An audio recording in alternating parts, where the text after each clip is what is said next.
Did you make $300,000 last month in your wholesale business? Probably not. Hey, I didn't either. I wholesale some properties here and there, and it's a nice, fun way to make a little bit of money. But we make $300,000 a month recurring every month in our real estate portfolio. And here's how you can do it as well. Listen, I'm not here to bash wholesalers or wholesaling. I believe that it's a strategy that every good real estate investor is going to employ at some point. In fact, I wholesaled a property last month with my son in Orlando, Florida, and we made a quick $15,000. And I've got another wholesale deal that's going to happen here in December where I'm going to make $30,000 right before Christmas. And wow, that's going to be incredible. But here's the thing. If you really want to be a real estate investor, you want to build wealth, and if you want financial freedom and not just have a job, and guys, I tell you this from experience, I've done over 3,000 deals. I've bought and sold over 3,000 houses, and hundreds of them, maybe even 1,000 of them, when I first started out, were wholesale deals. What I learned doing that for years and years on end, what I had done is I had created myself a job, and it was a really good paying job. I had a really good lifestyle, front row seats at the Magic games, and we drove expensive cars and lived in nice big houses. But still, at the end of the day, we weren't building anything. We weren't creating anything that was going to give us recurring revenue month in and month out. Our net worth didn't really go up and down. It just kind of stayed the same because we didn't really own anything. All we did was trade paper. If that's you and you want to become a real estate investor, you're going to watch this video to the end. So if you're like me and you've wholesaled a whole bunch of deals and you look back and you realize if you had kept a couple, life would be a whole lot better.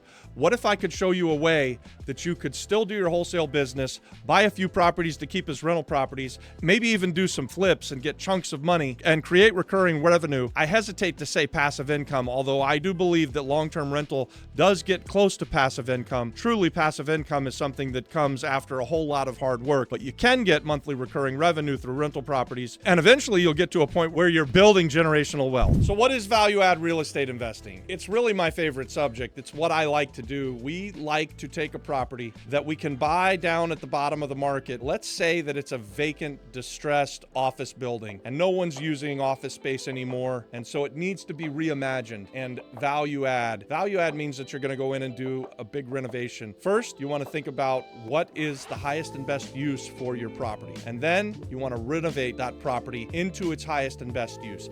That's value add, or at least that's one form of value add. That's my favorite form of value add, actually. There are other forms of value add. You can take a house that's become distressed over time or needs updating even and buy it and then fix it up, doing a renovation. That's also value add. You can do that on rental properties as well. But for us, we like to find things where we determine that the next use is the better use, and we call it the highest and best use because that's the one that you're going to get the most rents, that's the one that you're going to get the most appreciation, and that's the one that you're going to be able to make the most money and build the most wealth over time with. We bought this property. It was a 4-family house. It was a long-term rental play. The guy who owned it before us, he was renting it out to families and he was getting some income from it. Not very much at all. When we bought it, there was actually nobody living in it. It was highly distressed, dated. It was sort of a slumlord property, if you will. But the beautiful thing was, it sat 2 blocks away from a beautiful beach where you could learn to surf while your wife or your girlfriend laid on the beach, sun tanning and cheering you on. And it was just a great place, but it was very clear that its highest and best use was not as a 4-family kind of slumlord type housing. So we renovated it into a guest house using Act 74 at the time, which was the Tourism Act. And when we did that, the island of Puerto Rico rewarded us because we were investing in a way that they wanted us to invest in. So they let us know,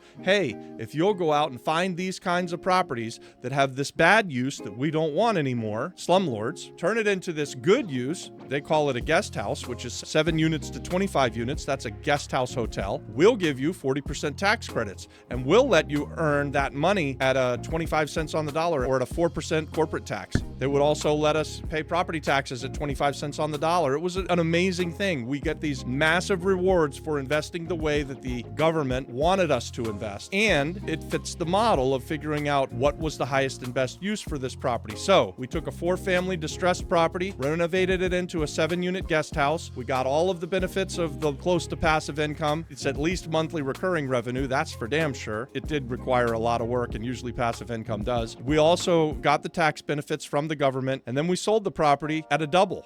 100% more than what we had in it. So with this investment that I just showed you, the former owner was probably bringing in, when he had all 4 units rented, maybe $1,500 a month. He wasn't getting much in the way of rents. He wasn't doing much in the way of work either. He wasn't renovating stuff or keeping things nice. He was just letting it fall down around the poor tenants, whoever they were. When we came along and renovated it into the guest house, we managed to bring the property up to about $30,000 to $35,000 of monthly revenue. So that's what I'm talking about when I'm talking about highest and best use. If before it had a use of slumlord property that would bring in $1,500 a month, and you could renovate it into guest house hotel and bring in $35,000 a month, can you see what I'm talking about? That's value add, that's forcing equity, that's highest and best use. These are things that we like as real estate investors. I want to encourage you to dream bigger. So you started out with this dream of you want to be a real estate investor. You've wholesaled a couple of houses. Now you're looking into value add real estate investing. And I'm telling you, as you're watching this video, whatever you're thinking about as the next level, dream bigger, go bigger. This is something that if I could go back in time and tell myself, I would encourage myself to think bigger. At the time, when I was first starting out, I wanted to make $250,000 a year. It seemed like all of the money in the world. And we very quickly got to that level, and then we leveled out at that level for quite some time. Don't let that be your story. Learn from my mistakes. You're doing the research. You're doing the work. You're setting yourself up for a great future. And I'm telling you and encouraging you, dream bigger, think bigger. Let's do more. So what does that mean to dream bigger? So if you're thinking that you wanted to have a rental portfolio where you were going to bring in $30,000 a month, I'm saying, hey, why not think about having a rental portfolio where you bring in $300,000 a month? If you were already thinking you wanted to have a portfolio bringing in $300,000 a month, let's dream for $3 million a month. 10x it. If you've already done a wholesale deal or two and you want to go to the next level, you've already got the skill set. You already know how to find the great deals, and you've just been passing them on to other real estate investors.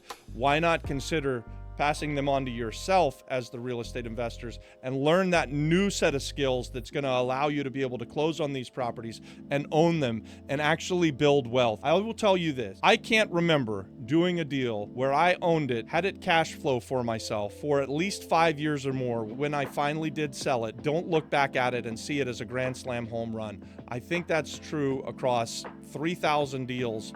The times that we've owned them, the longer that we've owned them, the better that we've done. It's just the truth. Real estate goes up and to the right. If you hold it long enough, you're going to hit a grand slam home run. So that's where you want to be. You want to be an owner of real estate. I know you've got the skills for this. I know you can do it. You've already done a few things. You're ready. You're watching this video. You want to become a value add real estate investor. What's next? Well, obviously first you should subscribe to our YouTube channel. Hopefully you've already done that a long time ago. Watch some more of our great content, but also we've created a community over on School, and you can come and join us for free. It's called the Flip Flop Flipper Real Estate Community. The link is in the description of this video. Come and join us. When you get there, let me know that you saw the video. We can set up a call and we can talk about action steps and action plans and set you up for a lifetime of success. Thanks for watching the video. We'll see you on the next one, and God bless.